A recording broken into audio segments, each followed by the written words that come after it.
Hello everyone, welcome back to the channel. आज last day है year का, तो आई गेस आज एंड करते हैं विद सम कंटेंट। थोड़ी पढ़ाई कर लेते हैं, पढ़ाई के साथ ईयर का एंड करते हैं। स्टार्ट भी पढ़ाई के साथ ही करेंगे, है ना, सो दैट जो ईयर है वो अच्छा जाए, अच्छा रहा और अच्छा ही जाए। इस कॉन्टेक्स्ट में आज की क्लास में रीजनिंग सीयूईटी के लिए, अब सीयूईटी की नोटिफिकेशन आ गई, यूजी भी स्टार्ट ही है। तो यूजी और पीजी, सबसे पहले तो मैं ये समझा दूं, रीजनिंग के कॉन्टेक्स्ट में as such there is no difference between UG and PG का पैटर्न, रीजनिंग के कॉन्टेक्स्ट में specially.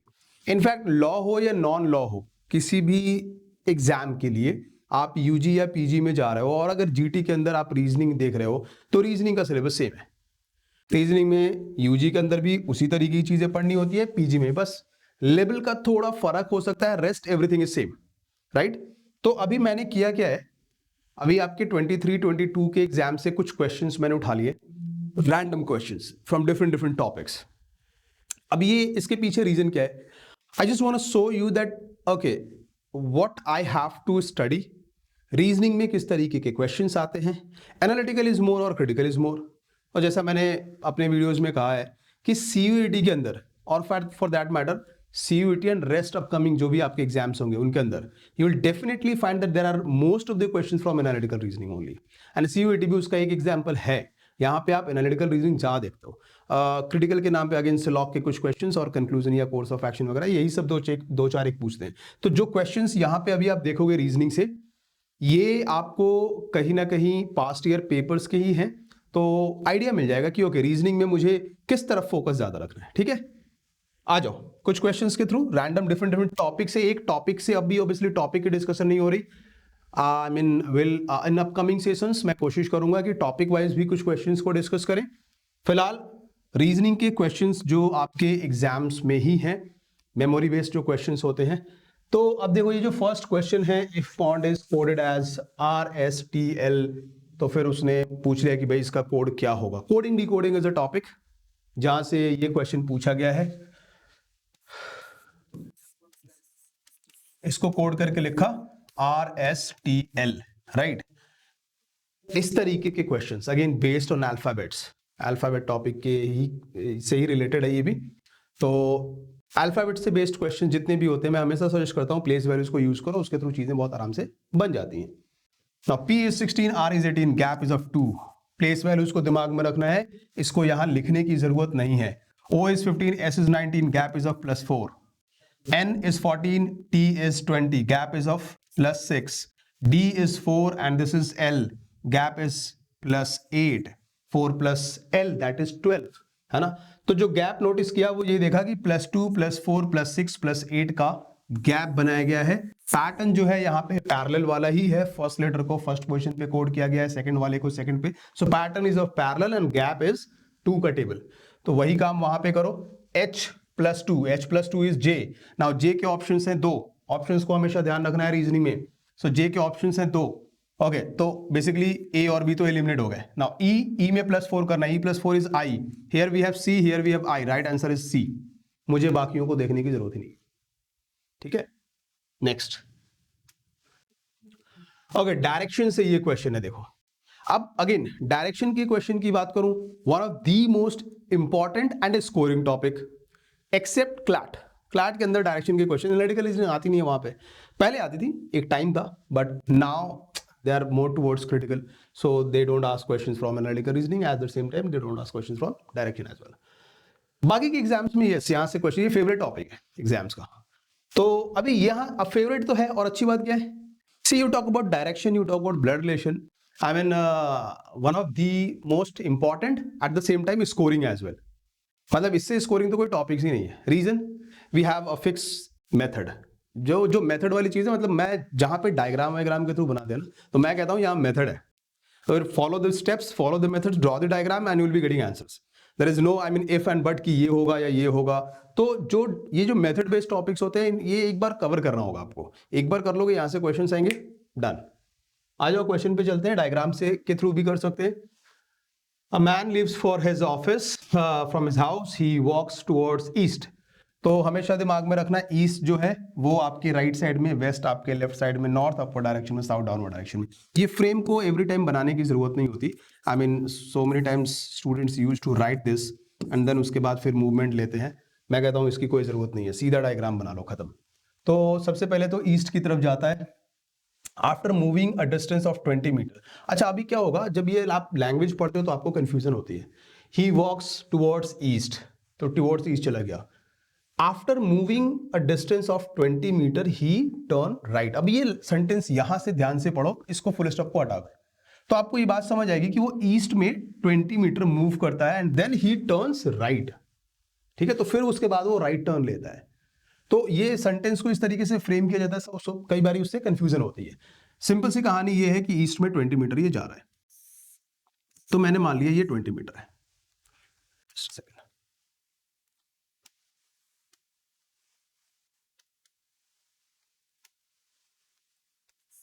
So this is 20 metre.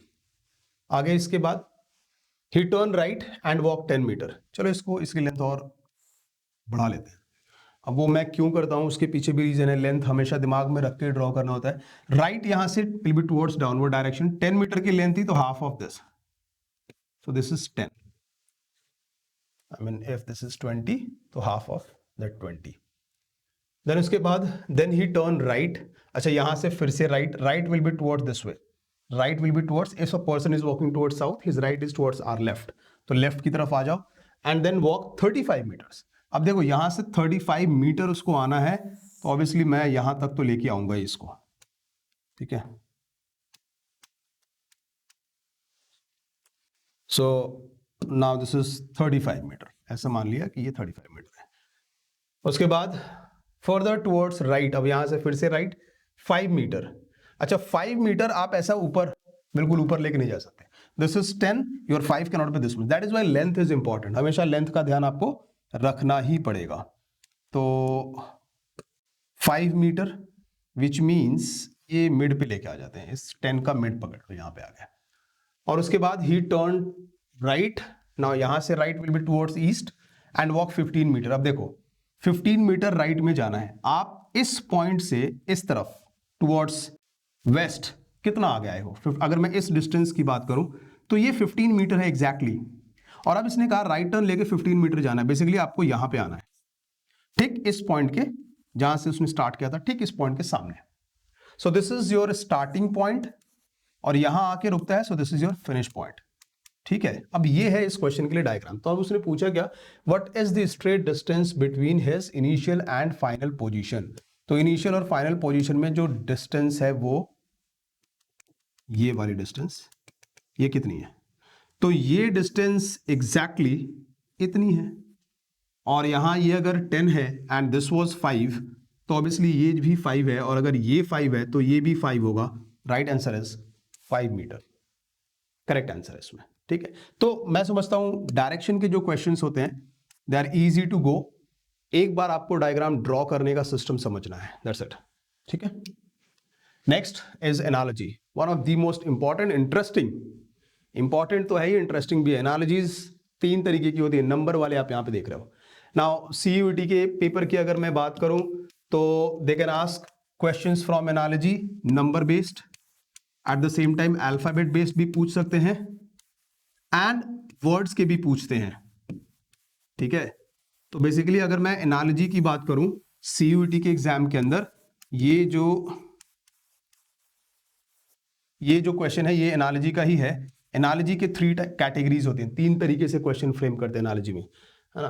तो यहाँ पे ये नंबर की एनालॉजी है और इसमें आपको करना क्या है, इन दोनों का रिलेशन फाइंड करना है और एग्जैक्टली यहाँ पे वही रिलेशन एस्टैब्लिश करके आंसर को you need to identify what will be the correct answer.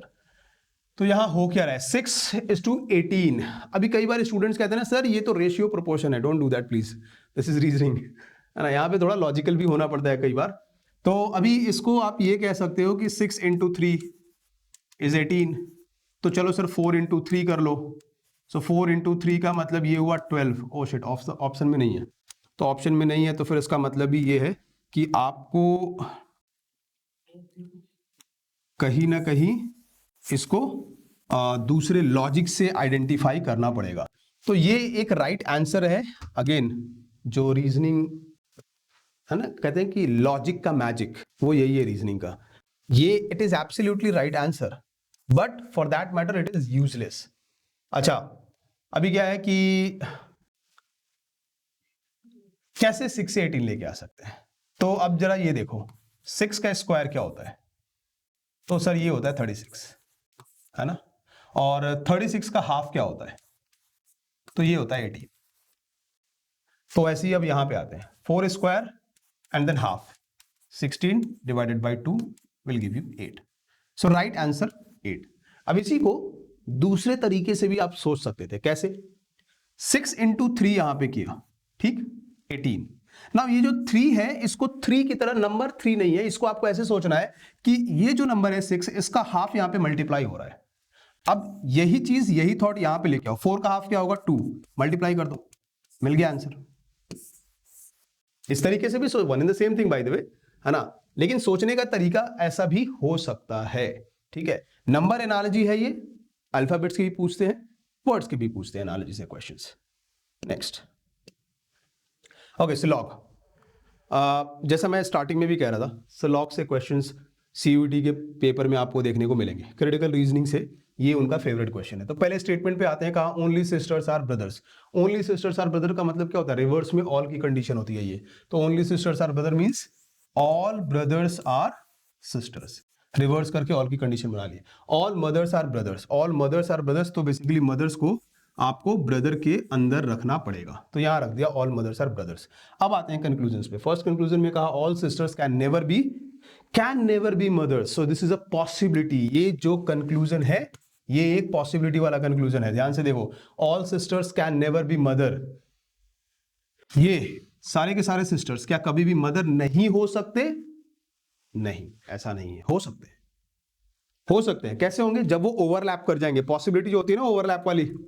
So basically all the circles, यहां पे अब आप इसको, अगर आपको सिंस ये पॉसिबिलिटी है तो इसको आप अलग तरीके से ड्रॉ कर सकते हो। कहने का मतलब ये है कि सिस्टर,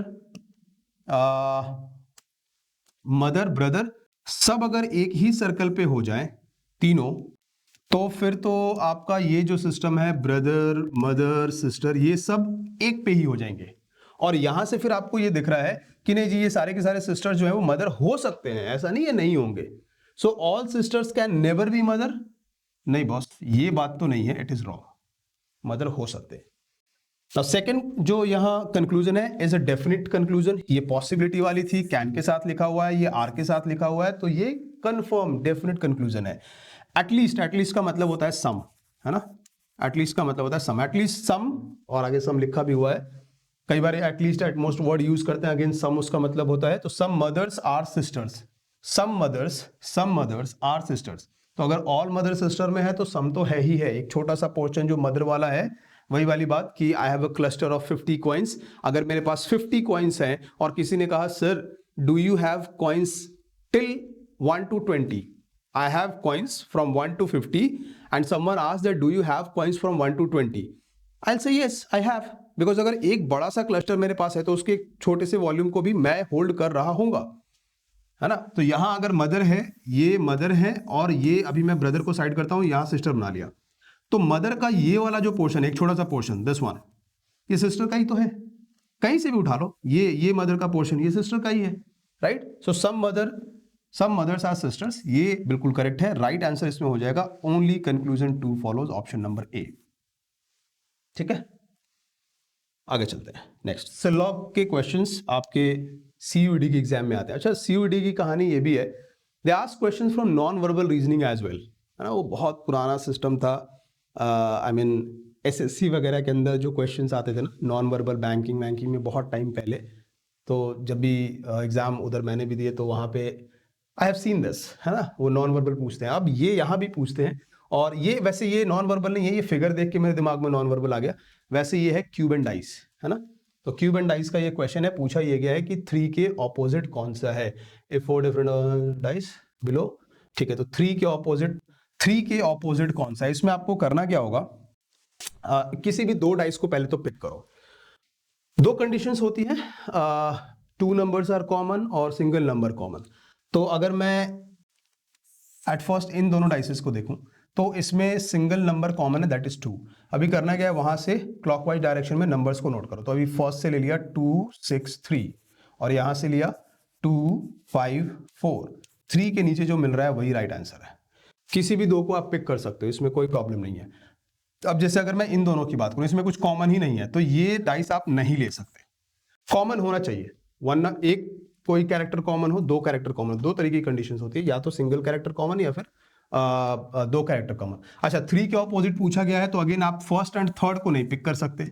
क्यों? क्योंकि 3 दोनों में कॉमन है, तो इसीलिए आप 3 को वहां पिक नहीं कर सकते। तो अल्टीमेटली आप फर्स्ट एंड सेकंड को ही यूज करके इस क्वेश्चन का आंसर बना पाओगे। राइट आंसर हो जाएगा 4, B, option number B. Okay, so here we have a question from Alphabet Miscellaneous. Alphabet Miscellaneous के क्वेश्चन में, या ये क्वेश्चन इस बेसिकली इस टाइप के क्वेश्चंस मैंने बहुत जगह देखे। when BHU used to ask separate, I mean conduct separate exam, तो उस टाइम पे भी ये BHU के अंदर इस तरीके के क्वेश्चंस देखे गए हैं। कहा क्या है इस क्वेश्चन के अंदर कि इंग्लिश अल्फाबेटिकल सीरीज है और इसके अंदर first half is written in reverse order, then which letter is fifth to the left of 13th letter from right end. पहले तो ये करना है कि जो फर्स्ट हाफ है इंग्लिश अल्फाबेट का उसको रिवर्स करना है, विच मींस पॉइंट ये है कि जो एज पर क्वेश्चन जो सीरीज है इज एम एल के जे एंड सो ऑन करते हुए आप आओगे। सीरीज यहां आके आपकी खत्म हो जाएगी, सी बी ए खत्म नहीं होगी, मतलब फर्स्ट हाफ को आपने रिवर्स कर दिया, and then M O N O P and so on करते हुए Y Z. So this will be the series as per question. Now कहा क्या है इसने, which letter is fifth to the left of 13th from right end। अच्छा, left right की condition है और यहां पे एक छोटा सा शॉर्टकट आता है। जब भी लेफ्ट राइट की कंडीशन होती है तो नंबर्स को हम ऐड कर लेते हैं। तो नंबर्स को ऐड कर लो, 5 and 13 ऐड किया तो मिला क्या, 18। 18th लेटर चाहिए राइट एंड से। अच्छा, 18th लेटर राइट हैंड से काउंटिंग करने की जरूरत नहीं है, समझो आप यहां तक तो 13 है, सेकंड हाफ ये तक तो 13 है। अब इसके बाद नेक्स्ट लेटर इज 14, ये होगा A, then 15 is B, 16 is C, 17 will be D and 18th will be E। तो ये हो जाएगा हमारा answer. Right answer is E, option number C। Miscellaneous question है, इस तरीके के कंडीशनल क्वेश्चंस बहुत आते हैं CUT के, मेनली CUT के पेपर में। आगे चलते हैं, कैलेंडर का क्वेश्चन आ गया सामने। क्या कहा इसने, एक डेट दे दी गई और फिर नेक्स्ट बाद के किसी ईयर का डेट पूछा गया है, 14th Feb 2022 बताया उसने वेंसडे। आपसे पूछा गया है 14th Feb 2028 क्या होगा। ईयर वाइज जाओगे, टाइम कंज्यूम करोगे, बेकार की बातें हैं, उस तरीके से बिल्कुल नहीं करना। करना क्या है इसमें, सीधा गैप देखो, जितने ईयर्स का गैप है उतने डेज, यहां पे हमें डेज की काउंटिंग करनी होती है कि ऑड डेज का डिफरेंस देखना होता है। whenever we have a normal year there is one odd day, और लीप ईयर के अंदर we have 2 odd days। अब ये मेन पॉइंट है इस टाइप के क्वेश्चंस को सॉल्व करने के लिए। तो सीधा आते हैं यहां से 22 से 28 पे, कितने ईयर्स का गैप है, 6 ईयर्स का गैप है। तो बहुत सीधी सी बात है, 6 ईयर्स का गैप है और एटलीस्ट चाहे नॉर्मल हो या लीप हो, एक ईयर तो मिलेगा, एक डे का गैप तो मिलेगा ही मिलेगा। यहां भी 1 डे का मिलता है और इधर भी we have 1 day of gap, दो यहां पे 2 है बट एटलीस्ट 1 तो मिलता ही है। तो स्टोरी ये है कि 22 से 28 तक 6 ईयर्स का गैप है, तो 6 डेज एक्स्ट्रा आपको मिलेंगे। एक दिन नॉर्मल ईयर की वजह से मिलता जाएगा हर साल, और फिर लीप ईयर जब आएगा, बीच में ऑब्वियसली लीप ईयर भी आएगा, तो वहां पे 2 दिन मिलेगा। मैंने अभी एक ही दिन वहां कंसिडर किया है। यहां पे अगर मैं लीप ईयर की बात करूं तो 24 will be a leap year. Now वो 24 लीप ईयर है, तो फिर यहां एक दिन और ले लो। अच्छा, अब कोई ये सोच रहा होगा सर 28 भी तो लीप ईयर है। यस, 28 लीप ईयर है, बट लीप ईयर को लीप ईयर की तरह तब तक कंसिडर नहीं करते जब तक फैब क्रॉस ना हुआ हो। और ये तो उन्होंने फैब का ही डेट पूछ लिया है, जानबूझ के ये क्वेश्चन रखा गया है ना। फैब का ही डेट रखा गया है, फैब के पास होने के बाद लीप ईयर में 2 एक्स्ट्रा दिन काउंट करते हैं। अभी वहां पे 2 एक्स्ट्रा डेज की काउंटिंग नहीं होगी, एक ही एक्स्ट्रा डे की काउंटिंग होगी 28 के पॉइंट ऑफ व्यू से। बेसिकली अभी अगर आप देखो तो टोटल जो गैप है वो 7 डेज का बनता है।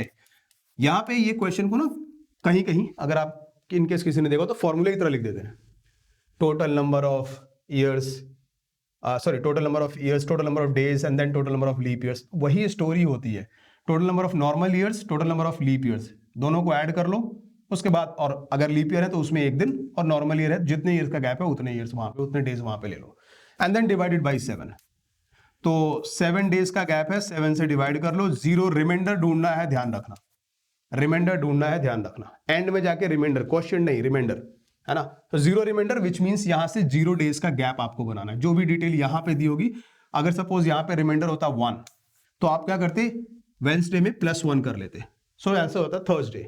लेकिन अभी रिमाइंडर है 0, so Wednesday will be the correct answer. यहां पे +1 आप नहीं करोगे, करेक्ट आंसर हो जाएगा इसमें ऑप्शन नंबर डी, वेंसडे।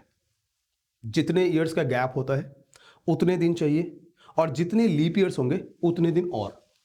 तो यहां पे गैप है 6 ईयर्स का, 6 डेज ले लिया, लीप ईयर यहां पे सिर्फ एक है, बीच में आएगा 24, तो एक दिन और एक्स्ट्रा ले लिया, that's it, divided by 7, find the remainder, add the number in the given day and you will get answer. ठीक, आगे चलते हैं। Okay, Venn diagram, one of the favourite topic CUET का। इनके एग्जाम में वेन डायग्राम से question ना ऐसा होता नहीं है। ओके, कहा गया है इसमें कुछ ग्राफ से रिप्रेजेंट किया गया है। ट्रायंगल जो है वो मराठी को दिखा रहे हैं, रेक्टेंगल जो है वो इंग्लिश को दिखाया, सर्कल जो है वो हिंदी को दिखाया, स्क्वायर जो है आई गेस दोनों स्क्वायर जैसे ही लग रहे हैं थोड़े बहुत। चलो, तेलुगु, वो लैंग्वेज बोलने वाले कुछ लोग हैं वहां पे। सीधा क्वेश्चन पे आते हैं, how many persons can speak what, English and Hindi both.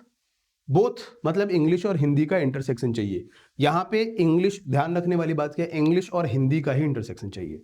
अभी क्या है ना, इस क्वेश्चन की बात करूं, इंग्लिश और Hindi, so circle is Hindi and this is English, इन दोनों का इंटरसेक्शन, आप इसको इसमें काउंट नहीं करोगे, क्योंकि इसको अगर ले लिया तो तेलुगु भी हो जाता है फिर, और तेलुगु नहीं चाहिए, सिर्फ both, English and Hindi both, union और इंटरसेक्शन वाली बात, वेन डायग्राम, है ना। वो सेट थ्योरी में किसी को वहां शायद उस तरीके की फीलिंग आ रही होगी। तो इन दोनों का इंटरसेक्शन क्या है, 5, राइट आंसर आपका हो जाता है 5। 7 करोगे तो आंसर रॉन्ग हो जाएगा इसमें। यहां पे अगर किसी ने इसको भी काउंट कर लिया, ये 2 को भी अगर आपने काउंट कर लिया, तो फिर आपका आंसर हो जाएगा रॉन्ग फॉर श्योर। 5 हिंदी और इंग्लिश का इंटरसेक्शन है। 2 के साथ जाओगे तो फिर तेलुगु को भी काउंट करोगे, वो आपको यहां करना नहीं, इन्हीं दोनों के साथ जाना है। राइट आंसर यहां पे हो जाता है फिर आपका ऑप्शन नंबर ए।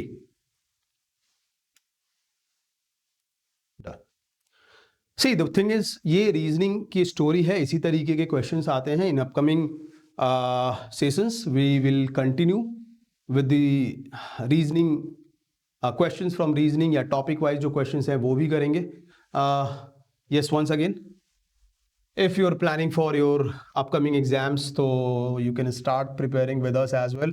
आरम batch, CLAT, elite, Parinati batch, जो हमारे अगेन शॉर्ट टर्म जो एग्जाम्स होते हैं, these exams including CUET, UG, CUET, PG, उन सब के लिए this is it from my side. I wish you a very happy new year. I hope new year आपके लिए अच्छा हो, जो भी आप ड्रीम करो, जो भी आप टारगेट करो, आपको वो मिल जाए। ठीक है, thank you guys, take care.